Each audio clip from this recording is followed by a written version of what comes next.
Halo ya Robun, selamat menjalankan puasa bagi umat Islam semuanya. Bayangin ada dua orang, Laila sama Mia. Dua-duanya nih cum laude, dua-duanya pintar, rajin, terus selalu dapat nilai bagus juga. Tapi 10 tahun kemudian, hidup mereka tuh beda jauh. Si Laila sukses, dia kerja di perusahaan gede, gajinya tinggi, banyak kesempatan ke luar negeri. Terus juga punya koneksi ke orang-orang penting. Sedangkan si Mia masih kesulitan cari kerja yang sesuai, udah kirim banyak lamaran, tapi nggak dapat posisi yang benar-benar bisa ngangkat karirnya. Padahal mereka ini sama-sama pintar dan cum laude. Jadi kenapa si Laila bisa jauh lebih maju, sementara si Mia masih stuck di tempat? Jawabannya apa coba? Karena dunia nyata ini nggak cuma soal ranking atau cum laude. Ada faktor sosial, ekonomi, lingkungan, koneksi, sama privilege yang bikin orang itu startnya dari posisi yang beda. Nah, di episode kali ini kita akan bongkar seluruh faktor penyebabnya. Lo pernah lihat gak anak kecil yang dari TK udah bisa ngomong bahasa Inggris dengan lancar? Atau anak SD yang udah ngerti cara presentasi di depan kelas tanpa grogi? Itu tuh bukan karena mereka ajaib atau bakat dari lahir. Itu karena lingkungan mereka dari kecil udah dirancang buat bikin mereka lebih siap menghadapi dunia nyata di masa depan. Dan ini tuh bukan cuma kebetulan ya. Ada laporan dari Caroli, Kilburn, dan Cannon di RAND Corporation nunjukin kalau anak-anak dari latar belakang lebih kaya itu udah unggul dari awal. Gak cuma soal akademik loh, tapi juga soal cara mereka berinteraksi, mengatur diri, bahkan membangun relationship atau hubungan. Dari kecil mereka ini udah belajar cara menghadapi orang, cara ngomong dengan percaya diri, dan tanpa sadar mulai membangun jaringan sosial yang nantinya bakal nentuin masa depan mereka. Makanya gak heran kalau 20 tahun kemudian kita sering lihat orang-orang yang kayaknya gampang banget dapat kerja bagus, naik jabatan, atau dapat proyek gede. Kayak semuanya serba ada jalannya aja. Tapi kalau lu lihat ke belakang, itu semua bukan soal mereka lebih jenius atau lebih kerja keras. Itu karena mereka udah punya jalur yang terbentuk sejak kecil. Sejak TK, mereka ini udah masuk sekolah mahal, pinter bahasa Inggris, teman-temannya anak pejabat, anak pengusaha, anak orang penting, pebisnis. Dari kecil, mereka ini udah biasa ngobrol bareng, kerja kelompok, bikin proyek kecil-kecilan, sampai debat di depan kelas tanpa grogi. Semua ini tuh bukan sekedar kegiatan iseng, ini tuh latihan yang bikin mereka tumbuh jadi orang yang tahu cara ngomong, cara ngeyakinin orang, dan cara bikin orang lain bisa percaya sama mereka. Dan jaringan ini nggak berhenti di sekolah. 20 tahun kemudian, teman-teman TK dan SD mereka ini udah jadi CEO, punya startup sukses, pebisnis, atau bahkan masuk politik. Jadi pas mereka butuh investor, cari proyek baru, atau sekedar rekomendasi kerja, mereka ini tinggal chat di grup WhatsApp-nya, dan langsung dapat kesempatan pastinya. Sekarang lihat anak-anak yang sekolahnya biasa aja. Bisa jadi ada yang sukses juga, tapi kebanyakan gimana coba? Lingkungannya nggak punya akses ke orang-orang yang bisa buka peluang besar. Jadi pas lulus kuliah gimana tuh? Gak ada akses instan ke dunia kerja yang bagus. Semuanya tuh harus mulai dari nol, bersaing di pusat kerja, ngirim lamaran sana-sini, berharap dipanggil sama HRD. Data dari RAND Corporation tadi juga nunjukin kalau anak-anak yang gak dapat pendidikan yang cukup dari kecil lebih beresiko ngalamin kesulitan dalam transisi ke dunia kerja. Di antara mereka ini ada yang udah putus sekolah sejak SMA, 44% gak lanjut sekolah dan gak kerja sama sekali. Bandingin sama lulusan kuliah yang cuma 9%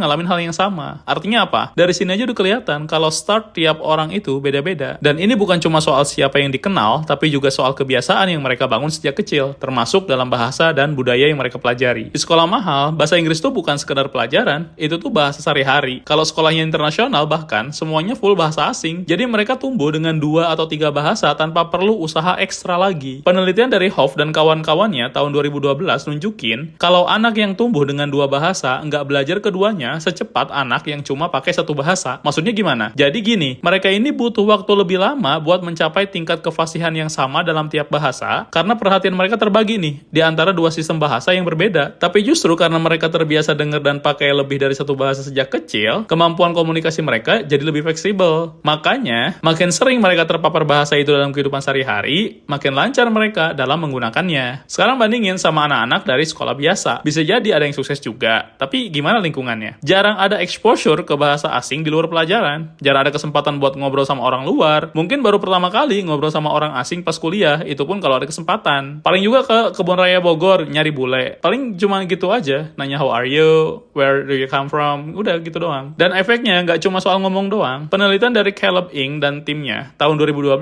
nunjukin kalau anak-anak yang kurang terekspos bahasa asing dari kecil cenderung punya skor lebih rendah dalam pemahaman bahasa, ekspresi verbal, bahkan dalam keterampilan berpikir secara keseluruhan. Mereka ini nggak bodoh, tapi kurangnya interaksi dengan bahasa kedua bikin otaknya nggak terbiasa memproses bahasa asing dengan cepat. Semakin jarang denger dan pakai, makin susah juga buat berkembang akhirnya. Fokus di sekolahnya ini tuh lebih ke akademik, diskusi jarang, debat cuma buat lomba, dan nggak semua anak dapat kesempatan buat latihan ngomong di depan orang. Akhirnya banyak yang pinter tuh secara teori, hafal grammar, tapi pas harus presentasi gimana? Gugup. Pas harus negosiasi gimana? Nggak pede. Dan di dunia kerja, orang yang bisa komunikasi dengan baik punya peluang lebih besar dibandingin yang cuma jago ngerjain tugas tapi nggak bisa nge-branding dirinya sendiri. Intinya apa? Bukan sekedar pinter atau enggak, tapi lu udah terbiasa sama lingkungan itu atau belum. Dan kalau dari kecil udah terbiasa, ya jelas lebih gampang. Bukan cuma networking atau skill ngomong, tapi juga fasilitas yang mereka dapat sejak kecil. Anak-anak dari sekolah elit nggak cuma punya lingkungan sosial yang strategis, tapi juga akses ke fasilitas terbaik. Perpustakaannya lengkap, laboratoriumnya canggih, gurunya update sama tren industri, bahkan buat urusan magang dan bimbingan karir, mereka tuh udah punya jalur VIP. Coba lu ingat-ingat, waktu sekolah dulu, buku yang lu pakai tuh kayak gimana? Di sekolah biasa, buku pegangan utama biasanya LKS 15.000. Isinya tuh hitam putih, tulisannya kecil-kecil, jawabannya kadang udah ada di belakang. Gurunya juga sering bilang, nanti jawabannya lihat di halaman sekian ya. Udah gitu aja, materinya standar, yang penting lulus ujian. Sekarang bandingin sama yang sekolahnya mahal, perpustakaannya gede, bukunya lengkap, anak-anaknya tuh nggak cuma dikasih buku pelajaran standar, tapi juga bisa akses ke buku bisnis, teknologi, psikologi, sampai buku self-development yang sering lo lihat di rak bestseller. Kalau mereka butuh jurnal akademik atau materi tambahan, sekolahnya tuh punya langganan ke database premium. Jadi lu nggak usah nyari bajakannya, lu bisa langsung download dari sumber aslinya. Dan ini tuh bukan cuma ngarang ya omongan gua nih. Ada penelitian dari NBER, National Bureau of Economic Research, nunjukin kalau sekolah yang punya fasilitas lebih lengkap, termasuk perpustakaan yang bagus, alat bantu belajar yang memadai, dan bangunan yang nyaman, bisa ningkatin hasil belajar siswa secara signifikan. 5 dari 6 studi yang mereka analisis nunjukin kalau akses ke perpustakaan yang bagus punya dampak positif ke nilai ujian siswa. Bahkan sekolah dengan fasilitas yang lebih baik, mulai dari papan tulis sampai kualitas bangunannya, bisa bantu siswa belajar lebih efektif. Kalau ada yang tertarik sama bisnis, mereka tuh bisa baca buku soal strategi pemasaran yang dipakai di perusahaan besar. Kalau suka desain, mereka bisa belajar dari buku-buku terbaik yang full color, bukan cuma gambar hitam putih di LKS yang kadang cuma sekedar teori doang. Dan ini tuh bukan cuma soal buku ya. Laboratorium di sekolah elit juga beda. Kalau di sekolah biasa prakarya berarti bikin kertas karton atau rak kayu sederhana, paling lomba masak gitu, terus yang makan guru-gurunya gitu ya. Nah, sedangkan kalau misalkan di sekolah mahal, mereka ini udah biasa latihan bikin produk beneran. Ada laboratorium desain sendiri, tempat mereka bisa belajar bikin kemasan produk, branding, sampai cara ngejualnya di marketplace. Efeknya apa? Anak-anak ini tuh terbiasa dengan standar yang tinggi. Mereka tuh nggak cuma belajar buat nilai bagus, tapi juga punya pemahaman yang lebih luas dan lebih aplikatif. Sekarang kalau mereka lulus dan masuk dunia kerja atau bisnis, ya mereka udah punya keunggulan jauh sebelum orang lain mulai belajar hal yang sama. Selain itu, bukan cuma networking atau skill ngomong, tapi juga fasilitas dan akses yang mereka tuh dapetin sejak kecil. Yang tadi udah gue bilang ya, anak-anak dari sekolah elit tuh nggak cuma punya lingkungan sosial yang strategis, tapi juga akses ke dunia kerja yang lebih luas. Ada penelitian dari Vince dan Gobel tahun 2023, nunjukin kalau sekolah elit itu lebih dari sekedar tempat belajar. Mereka secara aktif ngasih jalur langsung ke pekerjaan bergengsi dengan cara ngasih akses ke jaringan yang lebih kuat, mentorship, dan program magang yang lebih strategis. Ini yang bikin anak-anak dari sekolah mahal lebih gampang masuk ke perusahaan gede. Bukan sekedar karena nilai mereka bagus, tapi karena sistemnya emang udah ngebuka jalan dari awal. Banyak sekolah mahal yang udah kerja sama langsung sama perusahaan-perusahaan gede. Jadi kalau anak-anaknya magang, mereka ini nggak cuma sekedar bantuin admin, atau disuruh motokopi dokumen, disuruh ngambilin kopi, atau ngejokiin main game Zuma gitu. Mereka langsung dapat pengalaman yang relevan dengan keahlian mereka. Misalnya nih, ada anak SMA di sekolah mahal yang magang di bisnis fashion milik orang tua temennya. Selama beberapa bulan, dia diajarin tuh cara nge-branding produk, gimana riset pasar, sampai strategi promosi di media sosial. Ini tuh bukan sekedar pengalaman kerja, tapi benar-benar pengalaman strategis yang bisa dipakai buat karir ke depannya. Sekarang bandingin sama anak di sekolah biasa. Magangnya di mana? Ya bisa jadi di toko kelontong, minimarket, atau kantor kecil yang sekedar butuh tenaga tambahan buat bantuin urusan operasional doang. Nggak salah sih, tapi pengalamannya tentu aja beda sama yang tadi. Dan bukan cuma soal tempat magang, tapi juga soal kesempatan yang diambil akhirnya. Penelitian yang sama nunjukin kalau anak dari keluarga biasa seringkali lebih ragu buat pakai koneksi mereka karena mereka ini lebih percaya sama usaha sendiri dan kerja keras. Ditambah lagi, banyak dari mereka ini yang harus kerja sambil sekolah buat bantu keluarganya. Akibatnya apa? Mereka ini nggak punya waktu atau fleksibilitas buat ambil magang yang nggak dibayar atau ikut program tambahan buat ningkatin skill. Dan ini masalah besar. Kenapa? Karena dengan nggak punya kesempatan buat magang di tempat yang bagus, mereka akhirnya kehilangan akses ke mentor, info penting soal dunia kerja, dan koneksi yang bisa bantu mereka dapat peluang lebih baik di masa depan. Sementara anak-anak yang dari sekolah elit tadi bisa manfaatin semua itu buat masuk ke industri dengan lebih gampang. Anak yang magang di bisnis fashion tadi udah dapat pengalaman langsung yang bisa dipakai buat bikin bisnis sendiri setelah lulus. Sementara anak yang magangnya di toko kecil gimana? Ya mungkin dapat pengalaman kerja, tapi skill strategisnya nggak banyak berkembang. Orang cuma disuruh motokopi sama ngambilin kopi doang. Dan ini tuh nggak cuma soal pengalaman kerja, tapi juga soal akses setelah lulus. Anak yang magang di bisnis gede lebih gampang dapat peluang setelah sekolah. Mereka udah kenal orang-orang yang bisa kasih jalan ke karir yang lebih baik, udah ngerti standar kerja profesional, profesional, udah punya pengalaman yang bisa dimasukin ke CV-nya mereka. Sementara anak dari sekolah biasa harus mulai dari nol, cari kerja sendiri, kirim lamaran sana-sini, juga bersaing sama orang-orang yang udah punya akses lebih dahulu. Kalau ada dua orang yang sama-sama cum laude, tapi yang satu magang di perusahaan gede dan yang lainnya cuma dapat sumber daya seadanya, ya wajar kalau nanti jalur mereka beda jauh. Terus bukan cuma sekolah yang bikin perbedaan, tapi juga ada cara orang tua ngedidik anak di sini berpengaruh besar. Anak dari keluarga kaya dan keluarga biasa tumbuh dengan cara pandang yang beda banget soal uang, bisnis, kerja keras, sama kegagalan. Ini nggak ngarang, ada penelitian dari Barrow tahun 2024 nunjukin kalau orang tua dengan ekonomi tinggi bisa ngasih anak-anak mereka lebih banyak sumber daya. Dari makanan yang cukup, nutrisi yang terpenuhi, gizinya juga cukup, tempat tinggal yang nyaman, sampai kesempatan buat jalan-jalan dan ngunjungin perpustakaan atau museum. Semua ini tuh bikin mereka lebih terbuka sama pengalaman baru dan lebih cepat nangkep konsep-konsep penting sejak kecil. Di keluarga kayak itu obrolan di rumah juga beda. Bukan sekedar belajar yang rajin biar dapat nilai bagus ya, gitu. Tapi lebih ke gimana caranya bikin uang kerja buat lu. Sejak kecil mereka ini udah diajarin soal investasi, bisnis, terus cara ngelola uang. Kalau dapat uang saku lebih, mereka tuh bukan cuma diajarin nabung, tapi juga dikasih tahu kalau uang itu bisa diputer jadi lebih besar. Banyak dari mereka yang sebelum kuliah udah mulai investasi kecil-kecilan. Ada yang beli saham, nyoba bisnis online, atau ikut usaha keluarganya. Mereka ini nggak takut buat coba-coba karena dari kecil tuh udah biasa ngeliat konsep ini diterapin langsung di sekeliling mereka. Bahkan lu tahu nggak ada video anak kecil yang waktu Imlek dia dapat angpau tuh kan banyak. Dia dapat iPhone, ya iPhone lagi. Coba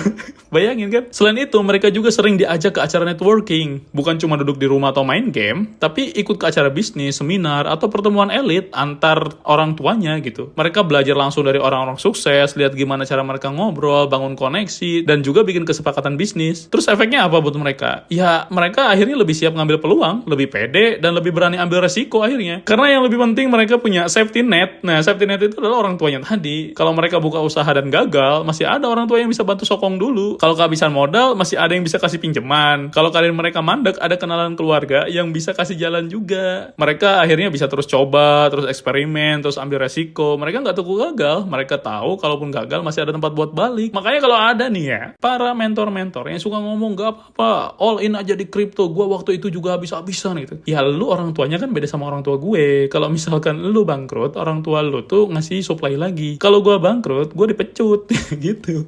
Bedanya. Nah beda nih sama anak dari keluarga biasa. Kalau mereka gagal, konsekuensinya tuh lebih berat banget ya. Penelitian yang sama nunjukin kalau anak-anak dari keluarga miskin seringkali tumbuh di lingkungan yang penuh tekanan. Mereka harus hidup di rumah yang lebih sempit, suasana yang lebih berisik, dan kondisi yang kurang teratur. Coba bayangin, setiap Sabtu pagi dan Minggu pagi ada motongin keramik, ada motongin kayu, ada dangdut DJ jedag-jedug di depan rumah. Gimana kita mau fokus belajar? Belum lagi token listrik nyala, adanya lari-larian, kamarnya nggak bisa dikunci karena nggak ada pintunya, atau bisa dikunci tapi kamarnya berduaan sama adeknya. Semua ini tuh bikin mereka harus terbiasa menghadapi tantangan dari kecil. Tapi bukan tantangan dalam bentuk eksperimen bisnis atau investasi, melainkan tantangan buat bertahan hidup. Ya ini beda. Mereka tuh nggak punya kemewahan buat coba-coba atau ambil resiko sembarangan. Keputusan yang mereka ambil ini tuh harus dipikirin matang-matang banget gitu. Karena kalau gagal, dampaknya bukan cuma buat diri sendiri, tapi juga bisa berpengaruh ke keluarganya. Buka usaha dan bangkrut, ya bisa terlilit utang karena diawali dengan utang. Keuangan seret gimana? Harus cari kerja secepat mungkin. Nggak ada waktu buat coba-coba lagi. Kalau karirnya mentok gimana? Ya nggak ada orang dalam yang bisa kasih jalur lain. Efeknya mereka ini lebih takut buat ambil resiko. Mereka ini harus lebih hati-hati dalam bikin keputusan karena satu kesalahan aja bisa bikin hidup makin berat nantinya. Jadi wajar aja kalau di dunia bisnis atau karir, orang kaya bisa terus eksperimen dan naik lebih cepat. Sementara orang biasa harus lebih struggle buat naik satu level aja. Di video yang sebelumnya udah gue bahas ini nih, kenapa orang miskin mayoritas akan miskin seumur hidupnya, ya gara-gara ini salah satunya. Nah terus di kampus-kampus yang elit ini, alumninya tuh beneran saling tarik-menarik buat naik bareng. Kalau mau cari kerja, ada kakak kelas yang udah kerja di perusahaan gede, tinggal tanya, mau tahu trik lolos seleksi bisa dapat insider info. Butuh koneksi buat bisnis, ada alumni yang bisa buka jalan. Dan itu bukan cuma teori, ada penelitian dari Sarah Hall tahun 2011. Dia ini nunjukin kalau di banyak negara, jaringan alumni dari kampus elit itu tuh bukan cuma sekedar kumpulan lulusan doang, tapi beneran sistem yang bantu mereka masuk ke posisi penting. Di Inggris misalnya, ada konsep Old Boy Networks, di mana lulusan sekolah dan universitas top kayak Oxford atau Cambridge saling bantu buat masuk ke industri keuangan dan bisnis. Jadi, masuk ke kampus top itu bukan cuma soal dapat pendidikan yang bagus, tapi juga soal masuk ke ekosistem yang bisa ngebuka lebih banyak pintu nantinya. Banyak alumni universitas top yang bikin grup eksklusif di WhatsApp, Telegram, atau bahkan event networking khusus. Di situ mereka ini saling ngerekomendasiin lowongan kerja yang bahkan belum dipublikasiin ke umum. Efeknya apa? Ya orang-orang dari kampus top lebih gampang dapat peluang besar karena mereka ini ada dalam ekosistem yang tepat. Mereka nggak mulai dari nol karena ada senior yang bisa bantu kasih jalur shortcut ke posisi strategis. Sekarang bandingin sama kampus biasa. Di banyak kampus yang biasa aja, jejaring alumni itu hampir nggak ada dampaknya. Kenapa? Karena banyak dari mereka yang hidupnya biasa aja, berantakan atau malah nggak mau ngaku pernah kuliah di situ. Bukan berarti nggak ada yang sukses, bukan. Tapi persentasenya jauh lebih kecil. Banyak lulusan yang akhirnya kerja di tempat seadanya, lompat-lompat kerjaan, atau bahkan masih bingung mau ngapain setelah lulus. Coba deh pikirin, pernah nggak lo denger alumni dari kampus biasa yang jadi orang sukses, terus balik ke kampusnya lagi buat bantu adik tingkatnya? Jarang banget kan? Banyak juga yang setelah sukses malah pura-pura lupa pernah kuliah di sana karena malu, dan karena nggak bangga sama alma maternya. Ada yang malu karena kampusnya kurang dikenal, ada yang nggak mau dikaitin sama lulusan-lulusan lain yang kurang kompeten, ada yang udah sukses tapi merasa kampusnya nggak punya kontribusi apa-apa dalam kesuksesan mereka. Jadi anggapannya gue ini sukses karena gue sendiri, kampus nggak ngasih apa-apa buat gue gitu. Efeknya apa? Ya lulusan kampus biasa harus lebih berjuang sendiri akhirnya. Kalau di kampus top, alumni bisa tarik juniornya ke perusahaan gede, di kampus biasa lu harus apply kerja sendiri, nunggu panggilan, dan bersaing sama ribuan orang lain tanpa ada keunggulan dari koneksi alumni. Dan ini tuh akan jadi lingkaran setan, karena alumni suksesnya nggak mau bantu, generasi berikutnya tetap harus berjuang sendirian, nggak ada budaya tarik-menarik buat saling bantu naik, akhirnya kampusnya tetap nggak dikenal, dan jaringannya akan tetap lemah. Nah ini juga akan berpengaruh nih di bagian berikutnya. Lo pernah nggak lihat ada orang yang skillnya tuh biasa aja, tapi karirnya melesat lebih cepat dibanding orang yang lebih jago? Atau lo pernah ngerasa udah kasih yang terbaik pas ngelamar kerja, tapi yang keterima malah orang yang kelihatannya tuh standar-standar aja skillnya? Itu tuh bukan kebetulan ya? Atau bukan rezeki dari Tuhan langsung gitu ya kepada dia gitu? Enggak. Ini tuh banyak perusahaan udah punya bias sejak awal. Bahkan kalau ada dua orang dengan kemampuan yang beda jauh, misalnya nih, satu orang 10/10 dari kampus biasa, satunya lagi 7/10 dari kampus yang top. Perusahaan sering lebih milih yang 7/10 dari kampus top. Kenapa coba? Karena sistem rekrutmen di banyak tempat lebih percaya sama nama besar kampus dibanding kualitas individunya. Jadi kalau ada yang bilang, kuliah mah di mana aja, yang penting individunya. Tidak begitu, saudara-saudara. Itu adalah kalimat untuk ngebahagiain diri sendiri karena nggak lolos SBMPTN. Emang betul, secara teori, semua orang punya kesempatan yang sama buat daftar kerja. Tapi secara praktik, nggak semua orang punya peluang yang sama buat dipanggil. Banyak perusahaan besar yang cuman mau rekrut dari kampus-kampus tertentu aja. Mereka percaya kalau lulusan dari kampus top itu udah pasti lebih berkualitas. Karena logikanya gini, dari awal mereka masuk ke kampus itu aja, udah diseleksi dari puluhan ribu orang gitu. Ya ngapain gua harus capek-capek nyari orang-orang yang dari kampus gak jelas itu untuk gawe di tempat gua, gitu cara berpikirnya. Makanya, meskipun lo punya CV yang kuat dan skill yang lebih tinggi dari kandidat lain, kalau alma mater lo nggak masuk ke daftar eksklusif mereka, lo ini bisa langsung kalah sebelum perang dimulai gitu. Bahkan CV-nya tuh nggak dibaca. Ini tuh bukan cuma asumsi ya, takutnya dibilang fitnah. Ini ada penelitiannya dari Brown dan Hesketh tahun 2004 nunjukin kalau banyak perusahaan masih mempertahankan sistem rekrutmen yang elitis. Mereka pakai jalur cepat buat kandidat dari kampus top, sementara kandidat dari kampus biasa harus berjuang lebih keras dapat kesempatan yang sama. Ini yang bikin proses rekrutmen jadi nggak adil sejak awal. Karena mereka langsung anggap lulusan kampus elit itu sebagai pilihan yang lebih aman. Ngapain gue capek-capek ngabisin waktu untuk wawancarain bocah-bocah dari kampus yang gak jelas? Ya mendingan gue langsung aja wawancarain anak-anak yang dari kampusnya bener, kampus top. Kan mereka juga dari awal udah diseleksi masuk kampus itu. Minimal mereka udah ada di atas rata-rata gitu. Pola pikir HRD-nya. Jadi bukan cuma soal kerja keras atau enggak, tapi kalau emang lo mulai dari jalur yang lebih panjang, ya wajar kalau lo sampai di garis finish lebih lama. Bahkan gak nyampe garis finish. Ya itulah hidup.